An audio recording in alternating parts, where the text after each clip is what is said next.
I'm joined now by economist Sia Beniza from Political Economy Southern Africa. Good evening, Sia. Thank you very much for your time. It was quite interesting, the criticisms of the plan. One of the biggest ones is that it's a wish list, a list to Santa. It doesn't really give timeframes. It doesn't give clear steps or budgets. And when Gwede Mantashe spoke towards the end, acting, I think, very much as the sweeper, he came out with a whole raft of very clear timeframes around energy. Do you think that that has put paid to some of the criticism that this is just a wish list? Sure. Look, I think the overall view, from my personal view and point of view, that the plan has a bit of hit and miss. I think as an overall strategy for an economic recovery, it's a great strategy. But then it hasn't been interpreted into specific actions and plans which have a sequencing.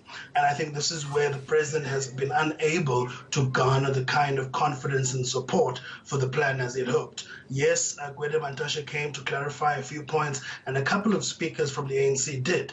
However, it does feel as though the plan is unfolding as it's being discussed, rather than a plan that has been consulted and has been worked out with various stakeholders and is now ready for government to implement. On the other hand, also, I don't know whether the plan is sufficient. Because what we've seen as an impact of COVID, for example, is that from March or April to June, we've lost 2.4 million jobs in a matter of 3 months. And what the plan is actually promising over the next 3 years is an additional 800,000 jobs, which is a third of what we lost in 3 months. So I don't think that the plan has been able to garner the necessary support or even clarify clear sequence steps in order to gain the confidence that it needs in order to get the backing from the private capital, which is a crucial element in this whole plan. Yeah, which of course brings us to Mangosuthu Buthelez's question. Where will the money come from? Do you think we got closer to an answer today? I don't think so. Well, there is this view that government is going to inject some money and leverage through syndication private money. But I don't think that the plan has actually provided enough confidence on the part of private capital to actually participate.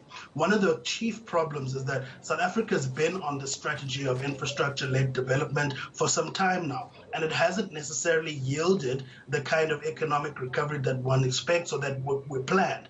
And I think that's mainly due to 4 reasons. One being the political corruption issue, and the president's response has been quite mum in terms of the political concessions or compromises that the ANC is willing to make in order to get a control of corruption, in order to even do things like recoveries. For example, Angola, in the process of their fight against corruption, has been able to recover around 4 billion in domestic monies and 5 billion from international world in terms of US dollars, $9 billion from monies that have been lost through corruption. There's none of that in the president's response. The second part is there's also other challenges with public infrastructure delivery in South Africa as we know it. A recent study by US UCT professors Vatamaya and Phillips points to 2 central issues for me. One being an unequal distribution of technical skills, which I think the plan is mum on as well as the falling on the wayside of government legislation, such as the standard for infrastructure procurement and delivery, which is crucial in ensuring that we deliver the infrastructure on time and within budget. Let me just jump in. I know you're on point 2 of 4 points, but it was interesting what John Steenhuisen said. He said that the main reason there's a lack of action on recovery is the opposition from within the ANC to the way forward and how to get it right. And he suggested that opposition MPs will help the president vote in more flexible labour laws and better energy reform if he needs it. What did you make of that?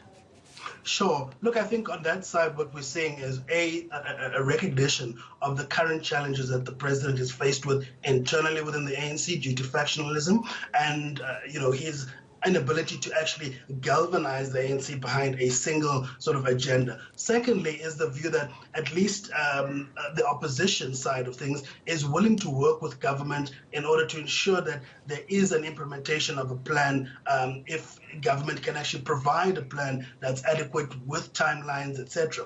But I don't think that enough is being done in order to, A, deal with the political tensions that are a significant prohibitor to the actual implementation of the infrastructure recovery plan? And secondly, how is government going to actually gain the confidence of private sector and even opposition in order to get confidence and galvanize everyone behind this plan? And I think the last point I wanted to mention, Sally, is around this fact that infrastructure spending is going to directly lead to economic development. There's a missing gap there.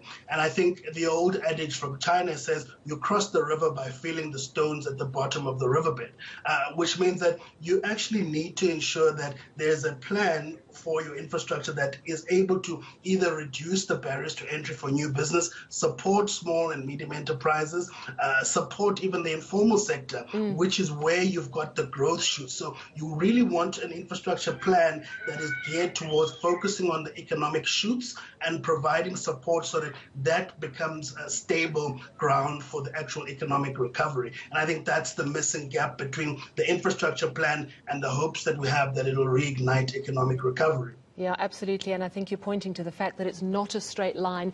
It's small, detailed plans and implementation. I mean, we haven't even touched on the issue of the what Gwede Mantashe said about a request for proposal for a nuclear build for 2,500 megawatts of power. I mean, there's so much that's planned, and we'll have to see where it all ends up. Siya Beneza, thank you very much for your time.